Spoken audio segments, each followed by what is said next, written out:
Bismillahirrahmanirrahim. Assalamualaikum warahmatullahi wabarakatuh. Segala puji hanyalah milik Allah. Segala keagungan penciptaan alam semesta, makhluk ciptaannya hanyalah milik Allah. Allah subhanahu wa ta'ala selalu memberikan sukma, kebaikan dan keburukan pada setiap diri manusia.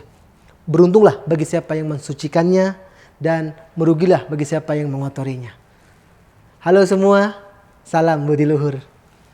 Kembali lagi bersama Muhammad Saufi di materi selanjutnya di sumber hukum Islam ketiga, yaitu ijtihad. Kemarin sudah kita bahas tentang sumber hukum Islam kedua, as-sunnah atau hadis. Sekarang kita akan lebih santai. Kenapa? Karena ijtihad ini santai saja. Karena ijtihad ini hanya ra'yu, hanya akal saja yang bermain.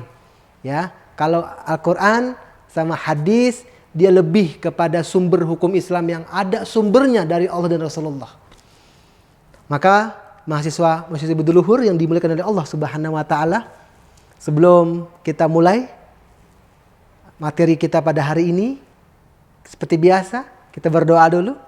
Mudah-mudahan kalian dalam keadaan sehat walafiat, bahagia dunia akhirat, dan Allah melimpahkan rezeki kita, dan Allah memberikan kita umur yang panjang dalam ketaatan kita kepada Allah dan Rasulullah sallallahu alaihi wasallam. Ilal hazihiniyah al-Fatihah. A'udzubillahi minasyaitonirrajim. Bismillahirrahmanirrahim. Alhamdulillahirabbil alamin arrahmanirrahim maliki yaumiddin. Iyyaka na'budu wa iyyaka nasta'in ihdinas siratal mustaqim. Siratal ladzina an'amta 'alaihim ghairil maghdubi 'alaihim waladdallin. Amin. Amin. Ya Rabbal Alamin. Diperhatikan mahasiswa Masjid Buduluhur dengan khusyuk. Seperti biasa dipegang Al-Qur'annya kita. Ijtihad awal katanya dari jahada yujahidu ijtihadan. Ya, pelan-pelan nih saya. Jahada yujahidu ijtihadan. Artinya bersungguh-sungguh. Jadi kalau kalian bersungguh-sungguh, itu sudah ijtihad namanya. Ya, karena ijtihad, garis bawahi, ijtihad itu hanya akal dan ra'yu kita sebagai manusia. Karena yang dinilai dalam ijtihad itu dua, bukan salah dan benarnya. Ya, kalau kita benar mendapat 2 pahala. Kalaupun kita salah, dapat 1 pahala. Jadi ini ijtihad nih. Ya, hanya wahyu saja. Anak akal pikiran kita saja yang kita bermain sekarang. Kalau menurut Mukti Ali, ya kalau saya kutip, ijtihad itu adalah berusaha sekeras-kerasnya untuk membentuk penilaian yang bebas tentang sesuatu masalah hukum. Jadi kita berusaha, terus kita bersungguh-sungguh terhadap sesuatu masalah hukum, itu sudah ijtihad. Atau menurut Ibrahim Hussein, ijtihad adalah pengerahan segala kemampuan untuk mengerjakan sesuatu yang sulit. Jadi kalau kalian mengerjakan soal UTS atau UAS sulit, kamu berpikir mengerahkan semua kemampuan kalian, berarti sesungguhnya sudah ijtihad. Maka ijtihad ini tanpa kita sadari, kalian sudah ijtihad. Ini konsepnya sekarang ijtihad. Ya, kalau saya gabungkan ya dari pengertian-pengertian tadi, maka saya gabungkan, saya simpulkan bahwa ijtihad adalah upaya mencurahkan segenap kemampuan untuk merumuskan hukum syariat dengan cara istinbat dari Al-Quran dan Al-Hadis. Nah, istinbat itu adalah jalan. Kita mengambil sumber dari Al-Quran dan Hadis. Jadi semua sumbernya 2, Al-Quran dan Hadis. Ini jangan pernah kita pisahkan. Kalau kita pisahkan, nggak akan ijtihad kita. Nah, ini konsepnya ya, jadi istinbat. Jadi kalau saya kasih contoh, ya, ijtihad yang jelas di depan mata kita, yaitu pemerintah kita, ya, Departemen Agama, Kementerian Agama, ketika menentukan 1 Ramadan, menentukan 1 Syawal, pasti pemerintah kita, menteri agama kita mengambil jalan istinbat. Metodenya istinbat, tapi namanya isbat. Nah, dikenal namanya sidang isbat. Istinbat metode caranya. Ketika sudah ada istinbat, jadilah isbat, maka keluar fatwa. Nah, fatwa inilah bersumber dari para ulama ketika itu di dalam ruangan dijadikan kesimpulan, keluarlah fatwa. Fatwa inilah yang bisa dikeluarkan satu suara bahwa menentukan 1 Ramadan dan 1 Syawal di tanggal tertentu, namanya isbat. Keluarnya namanya fatwa. Maka kita kenal namanya fatwa MUI. Kenapa bisa fatwa? Melalui jalan isbat, namanya ijtihad. Nah, ini dia konsepnya. Ya, jadi pemerintah kita sudah ijtihad. Kita juga sudah ijtihad, tapi mungkin ijtihad kita sebagai mahasiswa kalian tidak mengeluarkan hukum. Ya, yang boleh berijtihad adalah tertentu saja ulama, para kiai, ustadz. Itu boleh berijtihad yang melahirkan hukum. Kita sebagai mahasiswa kalian berijtihad nggak boleh melahirkan hukum. Gitu. Ini konsepnya sederhana, ijtihad. Sampai sini paham ya? Ya paham. Oke, silakan kalian buka Al-Quran. Ya, saya akan bedah dalam Al-Quran lagi lebih dalam. Ya, nanti setelah itu kita hadis ya biar kalian bisa paham. Dibuka surat keempat ayat 105. Surat An-Nisa ayat 105. Di situ Allah berfirman dengan artinya. Sesungguhnya kata Allah, kami telah menurunkan Al-Quran kepada Nabi Muhammad dengan membawa kebenaran.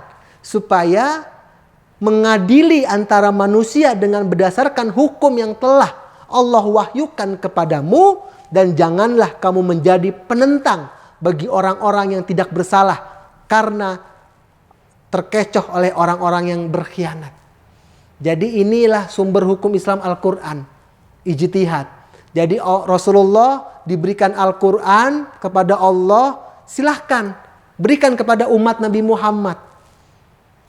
Pahami, mengerti. Kalau secara tersirat tidak terdapat di Al-Quran, boleh kita berijtihad. Kan di Al-Quran kan tidak ada menentukan 1 Ramadan, kan nggak ada. Maka secara tersirat kita boleh ijtihad. Sumbernya ayat tadi.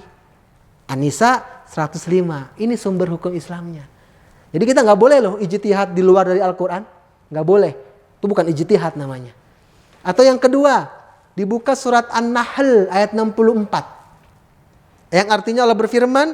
Dan tidaklah kami menurunkan Al-Quran kata Allah kepadamu Nabi Muhammad melainkan agar kamu menjelaskan kepada mereka, kepada kita sebagai umat apa yang mereka perselisihkan di dalamnya dan sebagai hidayah serta rahmat bagi kaum yang beriman kepada Allah. Jadi kita nggak boleh loh berselisih. Kapan ini? Kapan muncul sini? Kapan bulan Ramadan? Kapan bulan Syawal? Itu kita nggak boleh diperselisihkan. Kenapa? Sudah jelas ayatnya. Kita mempunyai ulil amri minkum. Siapa ulil amri kita? Ya pemerintah.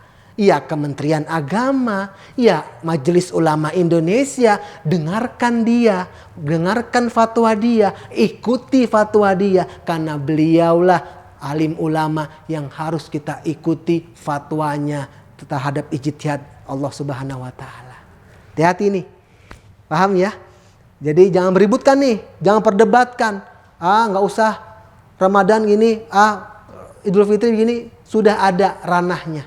Ikuti, dengarkan, ikuti. Itu tugas kita sekarang sebagai umat dan bagi manusia sekarang.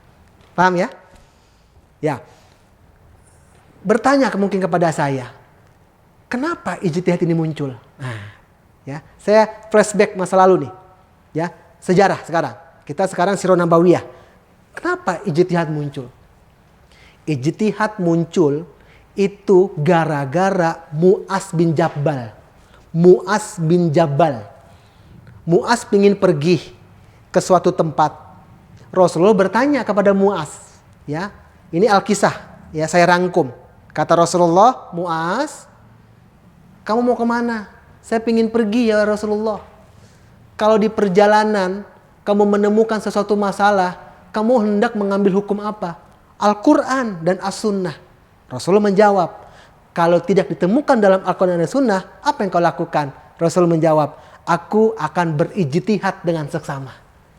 Maka Rasulullah menepuk dada Muaz dengan berkata, segala puji bagi Allah teruntukmu dan lanjutkan perjalananmu. Disinilah mulai namanya hadis muncul pertama Muaz bin Jabal. Maka pertama kali kalau ada nanti pertanyaan, ijtihad muncul kapan? Ketika Muaz bin Jabal pergi hijrah ke suatu tempat, Rasulullah bertanya, disinilah muncul ijtihad. Ingat, ijtihad sumber hukum Islam ketiga. Ya, ini hanya ra'yu kita saja, hanya pemikiran kita saja, dan kita tidak bisa melahirkan hukum ijtihad kita. Yang bisa hanya ulama tertentu yang bisa mengeluarkan fatwa dari ijtihad tersebut. Saya kasih lagi hadisnya. Ya, hadis dari Umar bin Khattab. Ya, Umar bin Khattab, Khalifah Rasyidin. Umar berjumpa dengan Rasulullah. Ya, ini saya ceritakan ya, ini cerita hadisnya. Aku memeluk istriku, kata Umar bin Khattab. Dan kemudian aku menciumnya. Ya, suami istri berarti Umar bin Khattab nih. Padahal kata Umar, aku sedang berpuasa, kata Umar. Kemudian aku menghadap Rasulullah bercerita. Apa jawab Rasulullah? Lanjutkan puasamu. Jadi Umar bertanya, wahai Rasulullah, aku sedang berpuasa. Sedangkan aku memeluk dan mencium istriku. Maka Rasulullah menjawab, lanjutkan puasamu. Ini namanya hadis qauliyah ya, perucapan ya. Jadi ketika kalau sedang berpuasa suami istri mencium, memeluk, itu lanjutkan puasanya, tidak batal. Nah, ini dia konsepnya. Ya, suami istri ya, garis bawah. Ya, silakan. Ya, yang membatalkan puasa 3 dalam hadis: makan, minum, dan seks, itulah yang membatalkan puasa kita. Jadi hadis ini muncul nih, ya, menjadi sumber kita bahwa hadis qauliyah Rasulullah bahwa suami istri ketika dia berpuasa mencium, memeluk istrinya, lanjutkan puasanya. Nah, ini konsepnya. Indah kan kalau kita ijtihad? Jadi kita jangan berdebat, oh batal, oh ini enggak, jangan. Ada hukum yang ketiga, ijtihad. Contoh sederhana nih ya, contoh sederhana. Kalian mungkin sedang berwudu nih, sedang berwudu. Tanpa disadari, kalian bersentuhan dengan yang bukan muhrimnya. Lakukan ijtihad saja. Kira-kira batal apa tidak? Lakukan ijtihad. Karena ijtihad bukan perkara dosa atau tidak, tapi salah atau benar. Benarnya ijtihad dapat 2, salahnya dapat 1. Jadi kalau kalian mengatakan bahwa tidak batal wudunya, lanjutkan sholatnya. Tapi kalau hati kita mengatakan batal, wudu kembali. Itu lebih indah daripada kita berdebat.